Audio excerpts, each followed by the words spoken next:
right, well, welcome everybody. Thank you for being here today.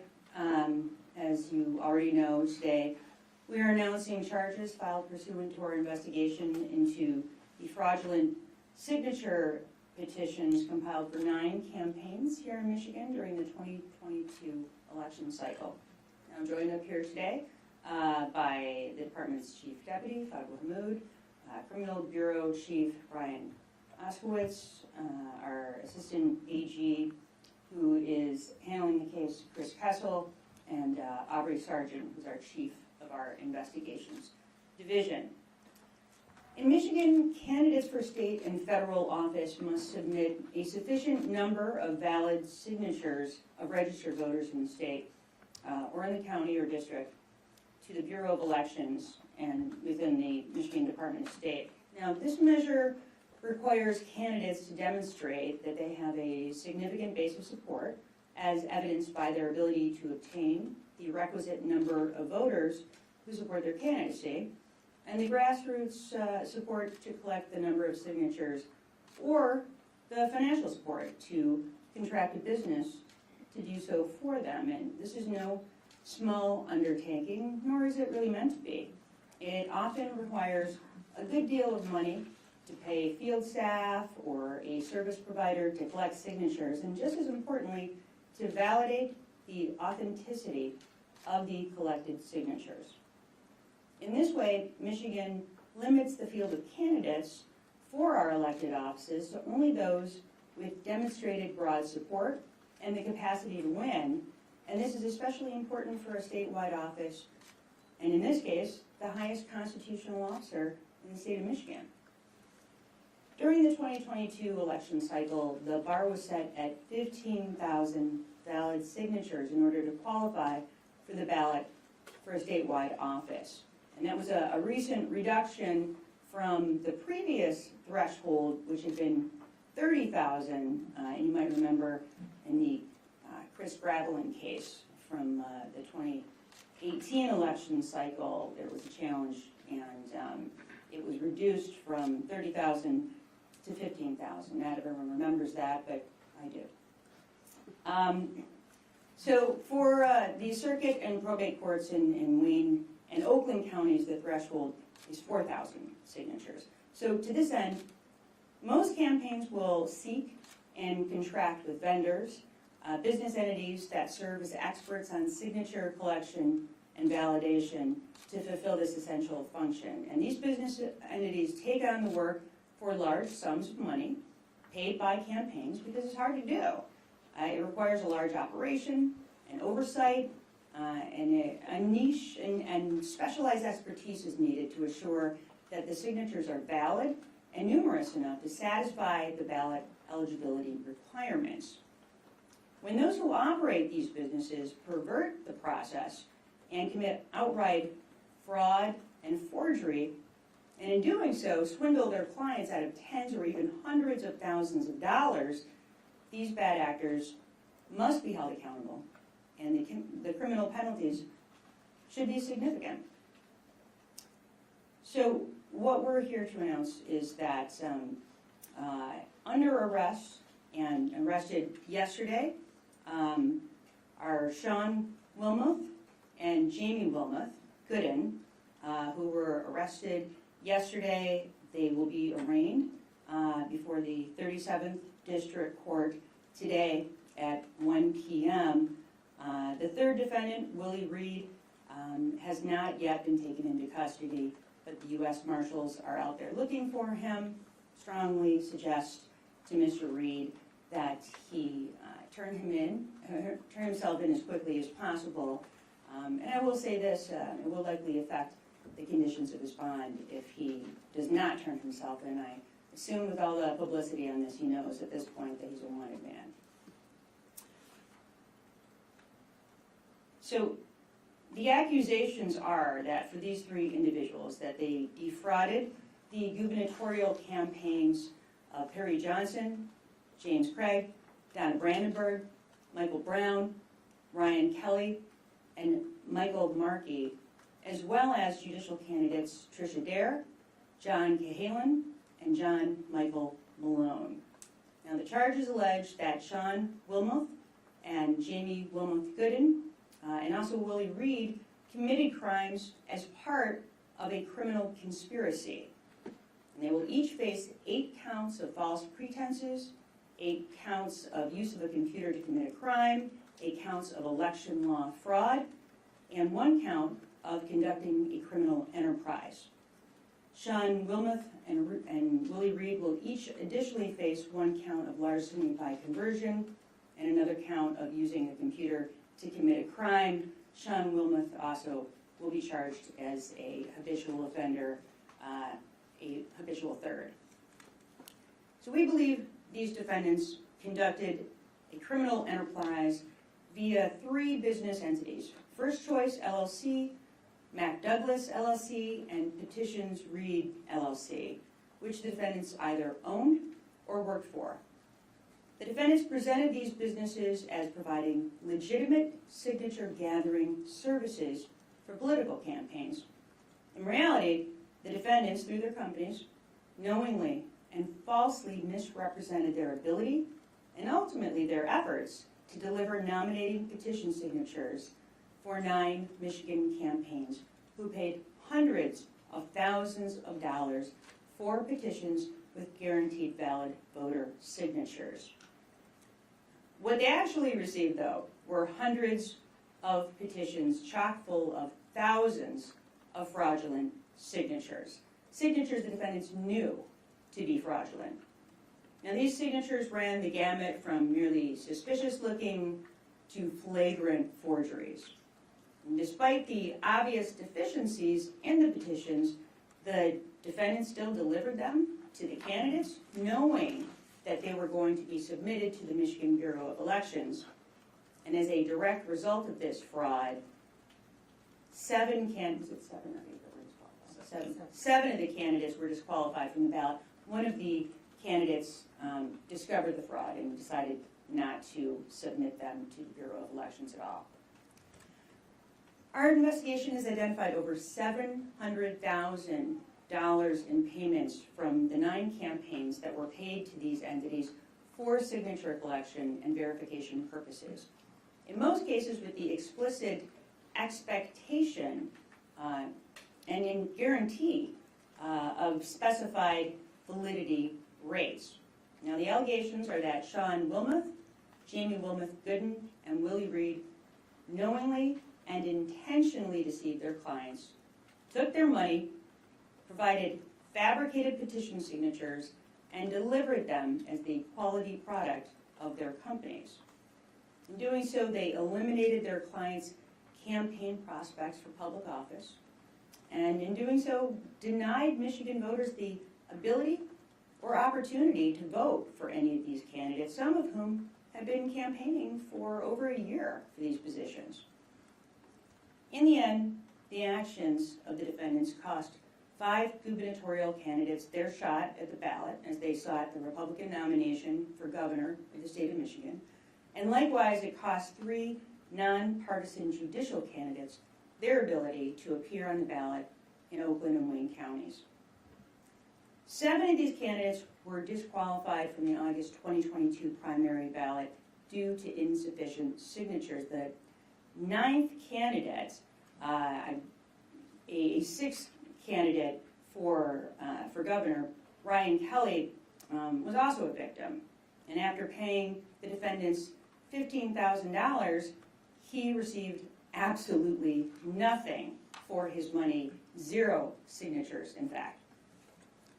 While certainly the candidates who were deceived and subjected to fraud were victims of the defendants' greed, so too were millions of registered Michigan voters, whether they ultimately cast their ballot in the August Republican primary or not. And yes, many of these are financial crimes we're talking about today, but they're also crimes against our democracy and against the integrity of our system of elections and against those voters who may have wanted to support these prospective candidates. Our investigation began when the Michigan Department of State referred this case to my department. The Bureau of Elections received thousands of signatures from the victim campaigns and quickly concluded that the signatures were fraudulent. As highlighted by both national and state media, You see here an example of some of the obvious fraud that the Bureau found based on the handwriting samples. Other types of obvious fraud that were identified include misspelled names, misspelled cities, similar ink patterns, repeated scribbled signatures, address errors, voters who had moved, and sometimes even the signatures of deceased voters. The Department of State referred the matter to the Department of Attorney General and began our investigation in June of 2022.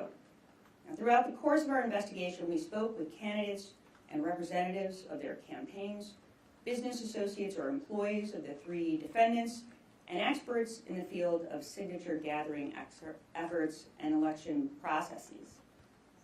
The evidence very clearly demonstrates that defendants Wilmoth, Gooden, and Reed were all aware of and directly responsible for the forged work product provided to the campaigns, which they knew would ultimately be filed with the Michigan Department of State and the Bureau of Elections. The signatures contained on many of the petitions were obvious forgeries. The methods used to disguise their con were sophomoric and transparent. Still, we can take comfort and have faith in the security and integrity of our elections, knowing that the Bureau of Elections so quickly and easily detected the fraud. And while it was certainly unfortunate for the candidates who were taken advantage of, these petitions were appropriately and summarily rejected. And the law enforcement agencies we partnered with, and now through the hard work of our investigators, our prosecutors, and the law enforcement agencies we partnered with to secure their arrest, I am very confident these defendants will be held accountable for their actions and that they are likely to pay a very steep price for the crimes that are alleged. And with that, I'd like to thank my investigators on the case. I'd like to thank especially Bob Lalone and former Special Agent Pete Ackerley, who worked tirelessly on this case. I'd really like to thank Gallant Fish, who was our assigned assistant AG, can't be here today because he's on paternity leave, and also Chris Kessel, who will be our trial attorney on this. And I want to thank also the Warren Police Department, whose officers apprehended Sean Wilmoth and Jamie Wilmoth Gooden, and also like to thank the U.S. Marshals, who again are working expeditiously to locate Willie Reed. And when he is located, we will begin the process of extraditing him here to Michigan. We hope to have that happen in short order.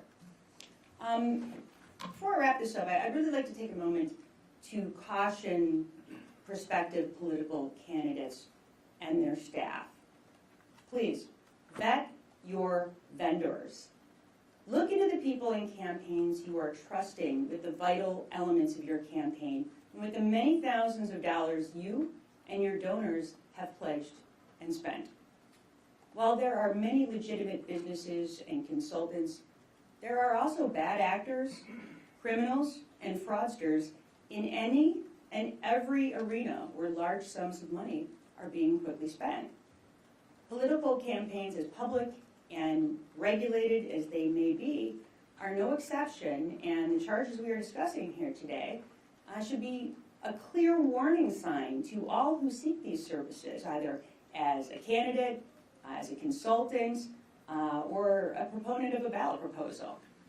You must take the necessary time and effort to do your due diligence and research these firms and speak to candidates or consultants that they've previously worked for. And I very much believe, had the victims in these cases or their campaigns properly vetted these vendors, they likely never would have hired these defendants or their firms in the first place. So know who you are trusting with your money, your reputation, and with your political future. Further, I believe that Michigan should view this as a cautionary tale as to why we need better and stronger laws on the books as it pertains to signature collection for candidates or for ballot proposals. Now, other states require petition signature gatherers to be registered voters in that state. Some preclude people with previous convictions from acting as canvassers, certainly if they've been convicted of an offense that involves fraud or forgery or election law violations. We might also want to consider requiring canvassers to be registered with the state or that signature collection firms be licensed and bonded. There are things that we can do. Now, I've had the opportunity to discuss these generalized concerns with the Secretary of State, Jocelyn Menson, with Senator Jeremy Moss, chair of the Elections and Ethics Committee in the Senate, as well as with Representatives Aaron Burns and Penelope Cerniglu, who chair these committees in the House. And I can tell you that each of these officials is open to and very interested in legislation which would help protect our state from illegal activities like those that are alleged in this case. We should be making every effort to learn from this investigation in order to ensure this never happens again, or at least to make it much more difficult for bad actors to operate in our state. A free and fair election is predicated on everyone involved knowing the rules, and that clearly did not happen in this set of circumstances, at least as it pertains to the actions of the three defendants that were charged here today. So hopefully, obviously these individuals are held accountable, but also hopefully the state of Michigan will make efforts to ensure that nothing like this ever occurs again. And with that, I'm happy to take questions. Attorney General. If someone else can, I don't want to do that. Madam Attorney General, do you, one, believe this was deliberate? And two, can you explain how or what your investigators discovered in terms of the way this was accomplished? In other words, were they sitting at a kitchen table and just writing stuff out? Or did they have people doing that? What do we know? Well, when you say whether or not it's deliberate, I will say this. It's not just that when it came to the final product, we believe that these defendants absolutely knew that they were submitting forgeries to these campaigns, but we believe that they should have known when they took these clients on in the first place that what they were vowing to do, what they had contracted for, was a virtual impossibility. And let me say it from this perspective. Here you have 5 candidates for the office of governor. A prospective signator, somebody who wants to sign those petitions, can only sign one. So how are you going to get, I mean, that's an enormous number of individuals that you have to find.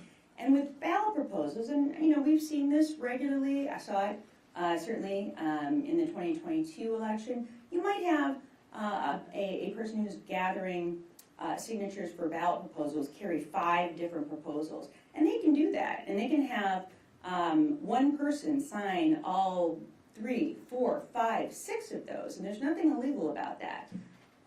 However, when you're talking about a candidate for governor or any other office, that one person can only pick one. They can only sign one of those. And these firms had to know that when they were taking these clients on. And what we alleged and what we believe happened is that, you know, this was just irresistible to people who wanted to commit fraud, because we had gotten to the point where these signature collection firms were, you know, being paid $9, $10, $11, $12 per signature. And then again, there's nothing that stops these signature collection firms from actually hiring people that are convicted felons who really are incentivized at that point, right? You have every incentive to get as many signatures as possible. And then, of course, you have to have a really thorough vetting process when it comes to ensuring the validity of these signatures. And it is, you know, our belief, and it is alleged, that these 3 individuals absolutely knew that what they were receiving were forged signatures, that they encouraged that to happen, and that they made no effort to warn the campaigns or to eliminate those signatures which they knew to be fraudulent before they passed them along to the campaigns knowing exactly what the campaigns were going to do with them, which was, of course, to submit them to the Bureau of Elections.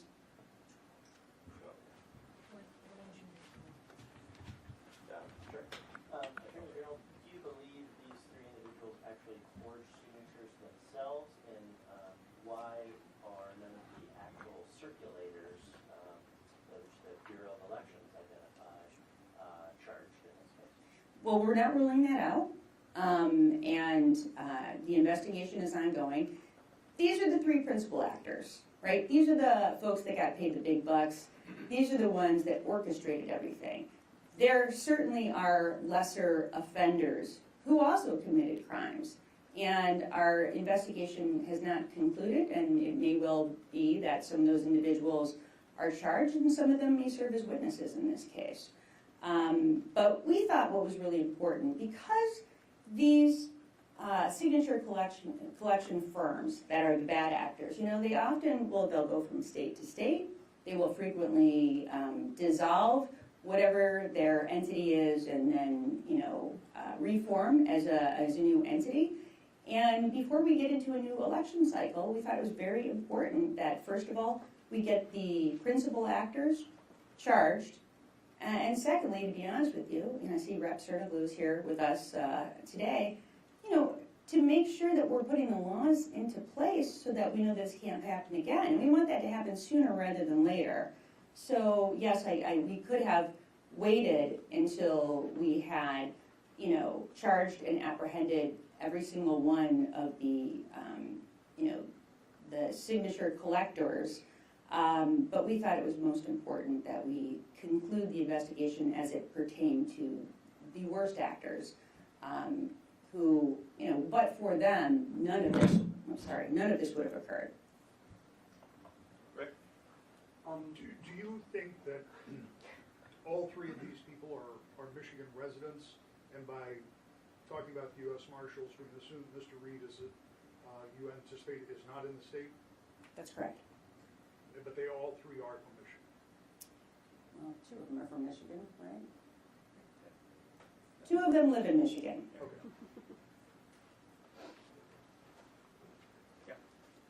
We were told that the Attorney General's office or the Secretary of State knew there were problems with the signatures since March, and personally, I didn't find out about it till May 23. I'm concerned that there wasn't advance notice, not just for the candidates, because we could have collected different signatures if the Secretary of State's office had acted quicker, because it's a threat to national security. And I'd like to know in the future, will there be any notifications so that if it wasn't just against the candidates, it was against all the Michigan voters for not finding out about this soon enough. And I was pretty much ambushed because even the rule of law wasn't followed. There was no charges or anything, and I'd like to know how that's going to be handled in the future so that there's no more people that are victimized by this type of thing. Well, I honestly think that would have to be a question for the Michigan Department of State and the Bureau of Elections. We don't even get this until it's referred to our office as a criminal investigation. So we received it in June of 2022. So any of those questions would have to be directed at MDOS or at DOE. Did you also review some of the signatures for the petitions that were submitted? I know some of the groups that didn't end up submitting their petitions said that they had used this same group to collect signatures. Why weren't those considered in this investigation? I'm sorry, Beth. I don't think I'm completely understanding your question. Could you rephrase it maybe? Yeah, so there were a couple of proposals related to like voting rights, and I can't remember the other one, but they said they had also used this same signature collector for theirs. They had received fraudulent signatures from them. They ended up not submitting their signatures to the Secretary of State. Did they submit any signatures or complaints to you in that regard? We didn't receive any complaints, but let me say this. We believe that the evidence will show that there were ample opportunities in terms of other campaigns, knowing that these particular defendants and their companies were submitting signatures that, to, I guess, quote one witness, were garbage. What happened is that some of the candidates and their campaign committees just decided not to use them at all and did not submit them.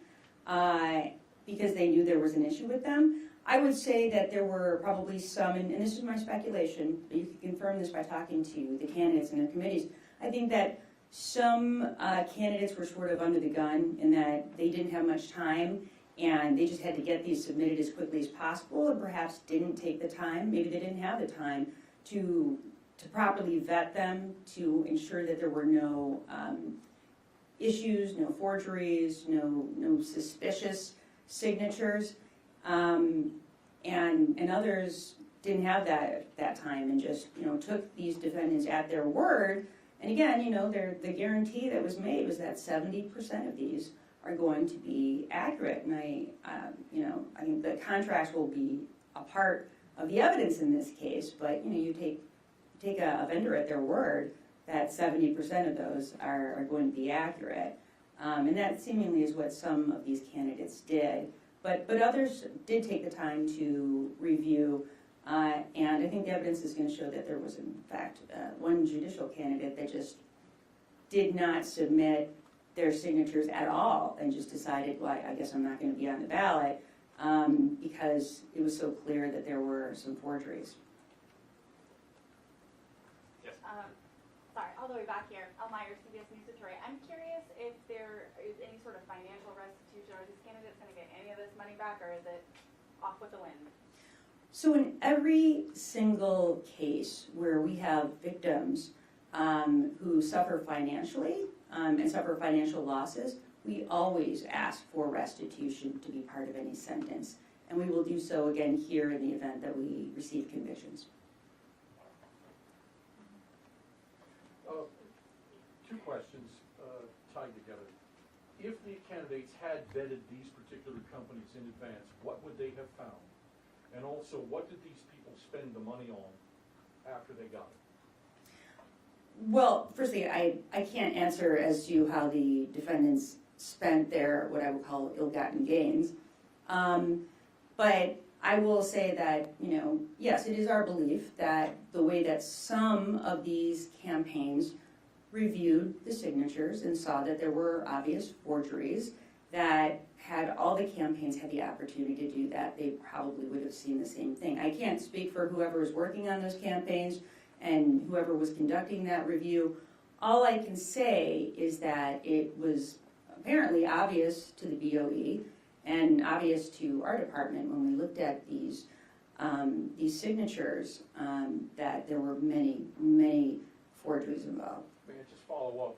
Then what would the candidates have seen had they properly vetted? In other words, were there criminal convictions? Had they had problems in other states? I think that just Googling some of these individuals, you would have seen things pop up from other states.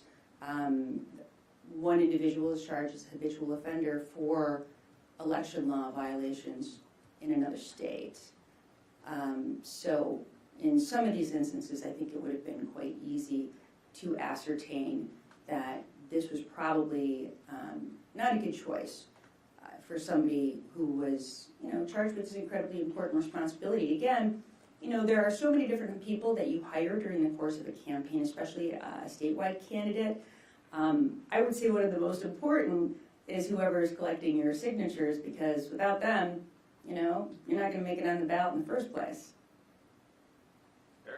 Now, I'm sure this isn't the first election this has happened, but it hit like 5 different candidates, 9 total candidates across the board. Is there a reason why now it's more recognized or is hit so hard? Is the BOE doing a different sort of process to find these, or was it just because we had so many candidates they got desperate? Honestly, I have my suspicions. This is speculation, but I will go ahead and speculate anyway.